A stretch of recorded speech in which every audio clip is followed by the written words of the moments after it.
Accessible Learning by Sarah White. You don't have access. Has this ever happened to you?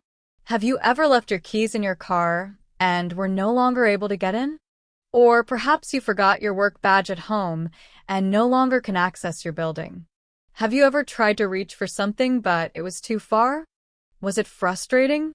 Was someone or something available to assist you? Take a moment and pause. Have you ever designed training that was not accessible to someone? Was your learner able to see the color? Was your learner able to see the images?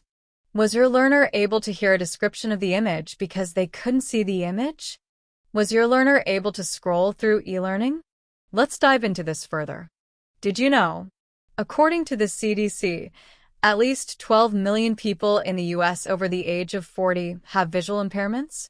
Of those, 4.2 million suffer from uncorrectable vision impairments, which include nearsightedness, farsightedness, glaucoma, cataracts, and seeing colors differently.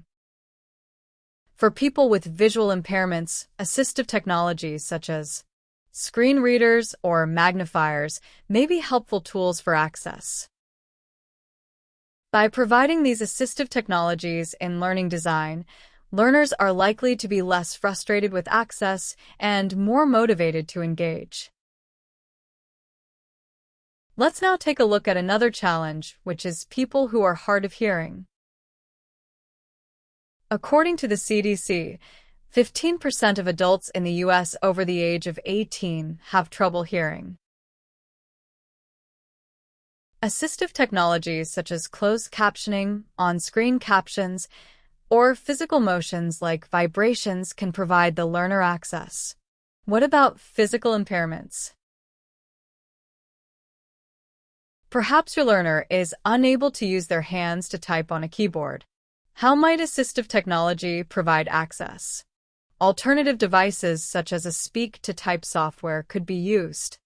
How might you assist your learner with cognitive challenges? These could be learners who are easily distracted or who have dementia. Assistive technologies like job aids, multimedia, or note-taking systems can provide your learner with more motivation for access. Let's change the narrative from "you don't have access" to "access granted." Thinking about your learner and the challenges they may experience during a learning opportunity, you are putting your learner at the center of the design. How do you design for the learner? Complete a needs analysis that asks the question, who are the learners? Questions to include are, but not all-inclusive, age of learners, gender, ethnicity, disabilities or impairments, education, income, job profile. As a designer, learning should meet the needs of all the learners.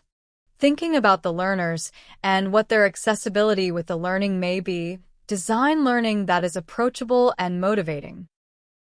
If you have a learner who is blind, include learning that is accessible such as Braille, speech, music, vibrations, or sounds.